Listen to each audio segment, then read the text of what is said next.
ഒരു ജനത ആത്മാർത്ഥമായി നേരത്തെ പറഞ്ഞതുപോലെ അള്ളാഹുവിനെ പേടിച്ച് അള്ളാഹുവിൻ്റെ താക്കീതുകളെ ജീവിച്ച് ഭയപ്പെടുന്ന ഒരു ജനത ആകാശത്തേക്ക് കൈയുയർത്തി, അള്ളാഹുവേ ഇനി നീയല്ലാതെ ഞങ്ങളെ രക്ഷിക്കാനില്ല റബ്ബേ, ഈ ജനത മുഴുവൻ ഞങ്ങൾക്കെതിരിലാണ്, എല്ലാവരും ഞങ്ങൾക്കെതിരിൽ തിരിഞ്ഞിരിക്കുന്നു, അള്ളാഹുവേ നീ സഹായിക്കണേ എന്ന് പ്രാർത്ഥിച്ചാൽ ആ പ്രാർത്ഥനയ്ക്ക് ഉത്തരം കിട്ടുന്നതാണ്.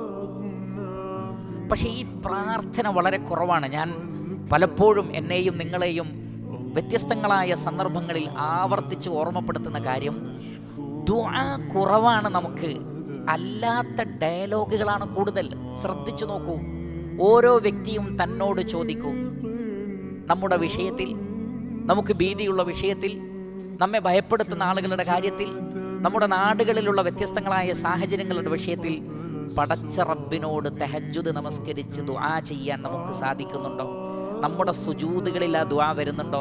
നമ്മുടെ തശഹുദുകളിൽ ആ ദുആ വരുന്നുണ്ടോ? രാത്രിയുടെ അവസാന യാമങ്ങളിൽ ആ ദുആ വരുന്നുണ്ടോ?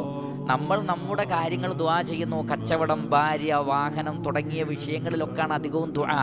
പക്ഷേ പലപ്പോഴും നമ്മുടെ ദുആകളിൽ ഈ ഒരു വിഷയം കടന്നു വരുന്നില്ല.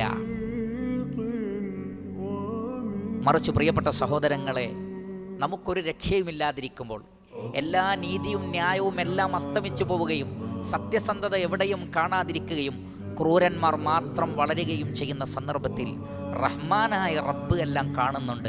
ഇന്ന റബ്ബക ലബിൽ മിർസാദ്, നിന്റെ രക്ഷിതാവ് നിരീക്ഷണ സ്ഥാനത്തിരുന്നു കൊണ്ട് നിരീക്ഷിച്ചു കൊണ്ടിരിക്കുകയാണ്. ആ റബ്ബിനോട് കൈകളുയർത്തി ഇസ്തിഫ്താഹിനെ തേടണം, വിജയത്തെ തേടണം.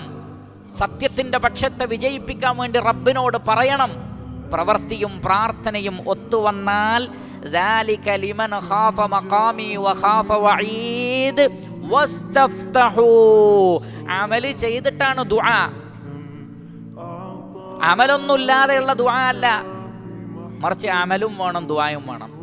ഇത് രണ്ടും കൂടി ഒത്തുവന്നപ്പോൾ വസ്തഫ്തഹൂ വഖാബ കുല്ലു ജബ്ബാരിൻ അനീദ്, എല്ലാ അനീദുകളും ജബ്ബാറുകളും നശിച്ചു എന്നാണ് റബ്ബ് പറയുന്നത്.